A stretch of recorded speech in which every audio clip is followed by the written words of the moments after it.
Most kids plug into the world of television long before they enter school.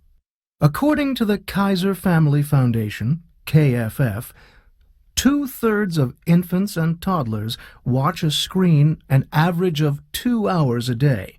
Kids under age 6 watch an average of about 2 hours of screen media a day, primarily TV and videos or DVDs. Kids and teens 8 to 18 years spend nearly 4 hours a day in front of a TV screen and almost 2 additional hours on the computer outside of schoolwork and playing video games. The American Academy of Pediatrics recommends that kids under 2 years old not watch any TV, and that those older than 2 should watch no more than 1 to 2 hours a day of quality programming. The first 2 years of life are considered a critical time for brain development. TV and other electronic media can get in the way of exploring, playing, and interacting with parents and others, which encourages learning and healthy physical and social development.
The tango is a dance that Argentina gave to the world, but no one knows exactly when or where people first danced the tango, or even where the word tango comes from. At the start of the 20th century, the population of Buenos Aires got much bigger, as people arrived from all over the world to start a new life in South America. More than 1 million people came from Africa and from Europe, Spain, Italy, France, Russia, Poland. The tango began around this time. For me, the dance shows both the sadness of these people who had said goodbye to their homes and also the hope of a new start in Argentina. An Argentinian friend told me that you have to learn the tango if you want to understand Argentina. I decided to learn this beautiful dance. I went to a tango school in the centre of Buenos Aires and joined a class.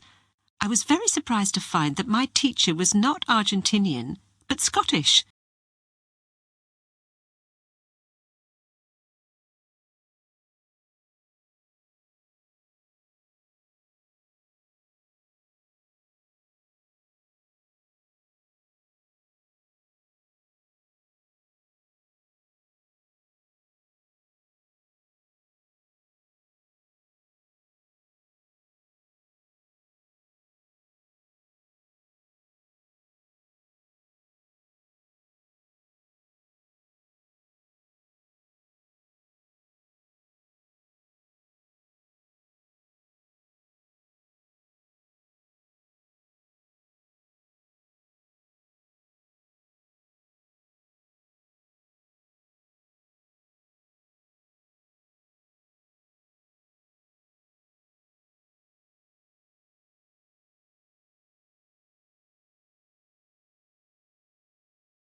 More than 1 billion people in about 70 countries around the world observe Daylight Saving Time, DST, in some form.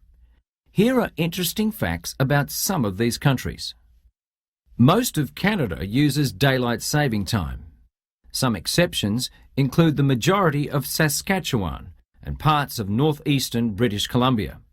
In the fall of 2005, Manitoba and Ontario announced that, like the United States, they would extend daylight time starting in 2007. The Attorney General of Ontario commented that it is important to maintain Ontario's competitive advantage by coordinating time changes with our major trading partner and harmonising our financial, industrial, transportation and communications links. Other provinces have indicated that they may also follow suit. It wasn't until 1996 that our NAFTA neighbours in Mexico adopted DST.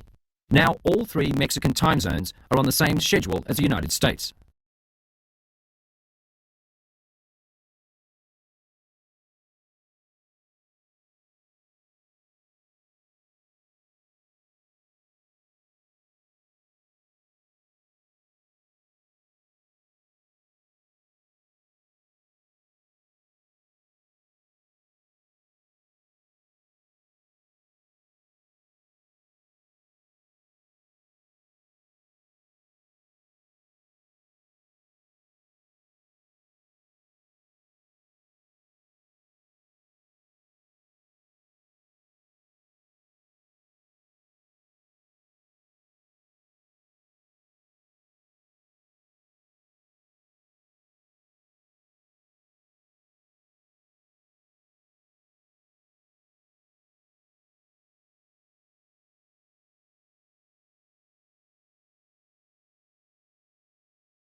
Well, we've been rock climbing together now on several occasions, and I feel everyone has made excellent progress. I thought you might be interested in hearing about a special weekend climbing workshop that will be given at the State Park Climbing Center next month. The instructors will include Jim Brown, who is one of the most experienced rock climbers in the world today. I'm sure that participants in the course will gain a great deal of confidence and will greatly refine their techniques. There will be room for only 20 participants, so everyone will be given close attention. The cost for the weekend, including accommodations and food, is $300. There will be a small extra charge for equipment for those participants who don't have their own. Also, a $30 non-refundable deposit is required by the end of next week, and the balance should be paid by July 20th. I do urge everyone here to take advantage of this wonderful opportunity. If you want to register, I'll give you an application form. After our climb this morning, return the form and deposit to my office as soon as possible.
It is simply not feasible for every university library in the nation to contain all the books and journals that university students and faculty need for their research.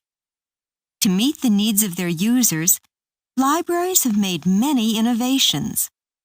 While some money is used for the yearly purchasing of hardcover books and current journals that are recommended by professors, other funds are used to obtain materials that have been put on microfilm and microfiche.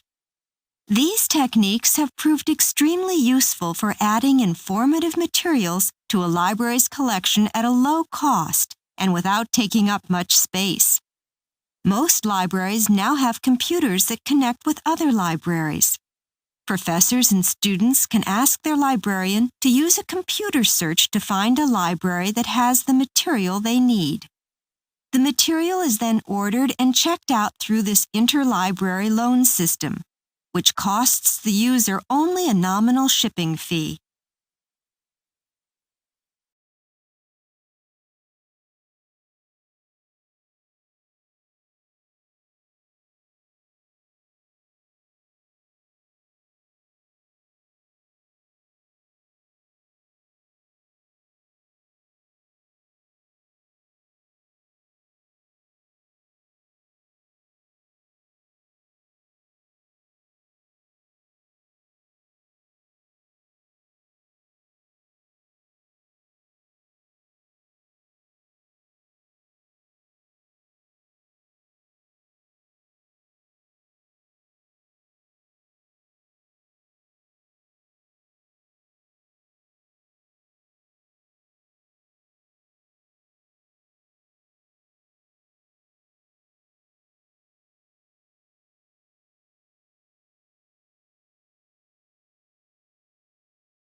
Although we don't think of ourselves as migratory in the way we do of other animal species, people have always been on the move.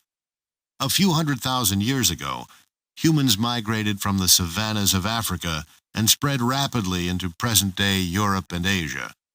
This migration coincided with successive cycles of glacial periods known as the Ice Age, and it probably occurred as humans followed the advance and retreat of plants and animals. Humans survived the bitterly cold weather that prevailed in these regions due to their ability to make things, such as shelter and clothing, but more importantly due to their ability to control fire. Later migrations took humans to Japan, on to Indonesia, and finally to Australia. They also migrated across the Bering Land Bridge into North America and spread quickly down to the southern tip of South America. Later movements brought people to the eastern part of the Canadian Arctic and to northern Greenland. Human migration has not just involved taking over unused land.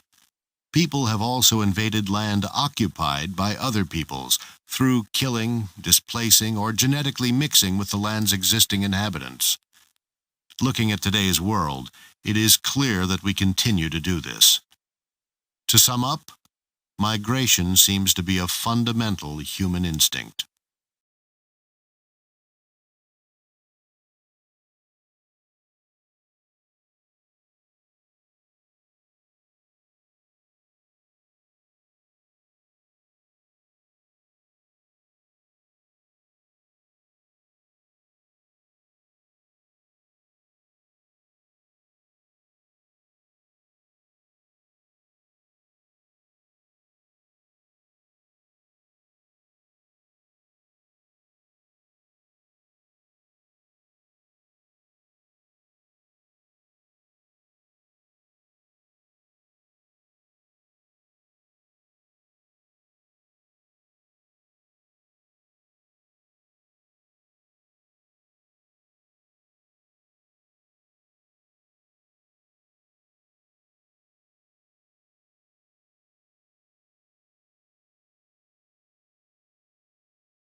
According to adjusted calculations published by Statistics Finland, Finland's greenhouse gas emissions in 1990, the benchmark year for the Kyoto Protocol, amounted to 71.5 million tonnes of carbon dioxide equivalent.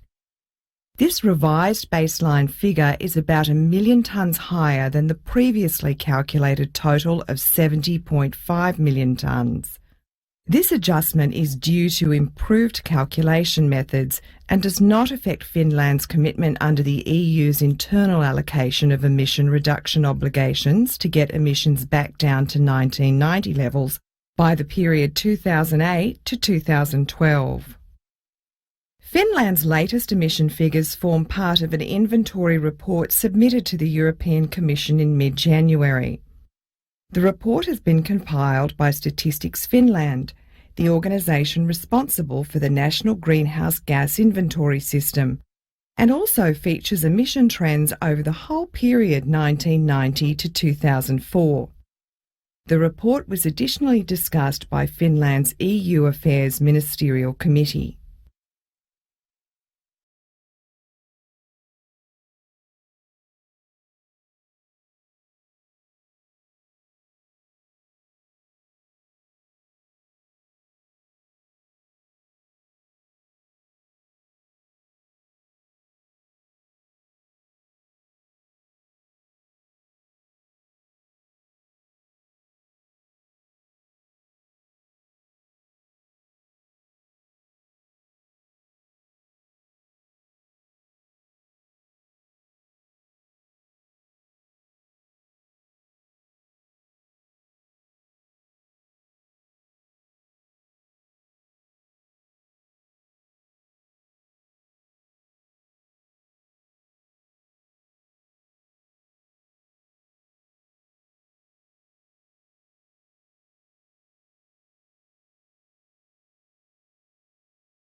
Treasured since ancient times, the spice saffron is obtained from the autumn-flowering Crocus sativus.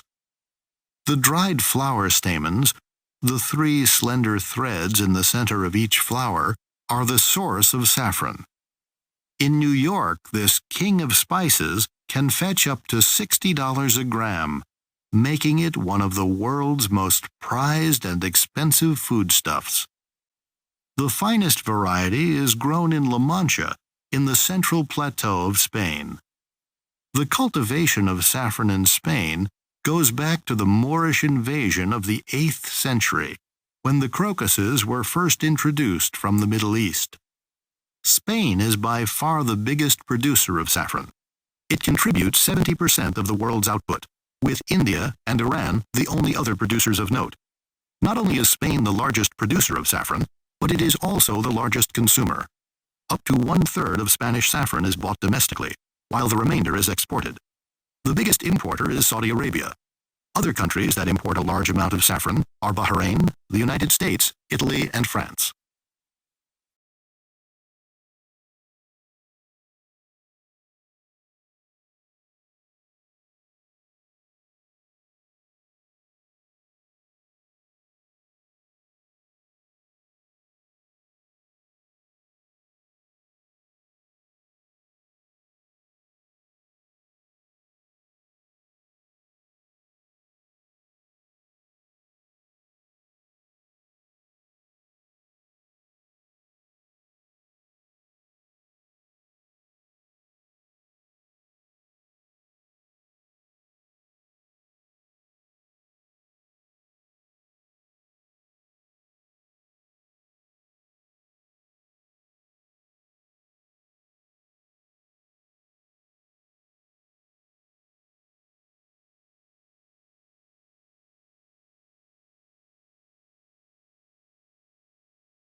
Today I am going to tell you about the research I have been conducting into the history of soap.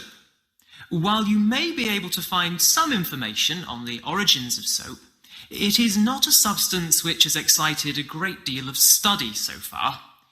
What we do know is that even as long ago as 2500 BC, soap was being used. Of course, initially it was only ever used on clothing rather than the body itself. In fact, although soap has existed for so many years, the use of soap for personal hygiene was unheard of until fairly recently and is considered to be a relatively modern notion. So we can only assume that other activities must have provided the basis from which this key concept arose. To make soap, you need to combine 3 materials in relatively exact proportions. So how is it that these primitive people from over 2,000 years ago could have discovered soap? Well, what these people lacked in technology, they certainly made up for in practical skills. I carried out some experiments using basic techniques to try to find out what people without any chemical knowledge might have observed.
If you've got money, then you'll be able to go into space.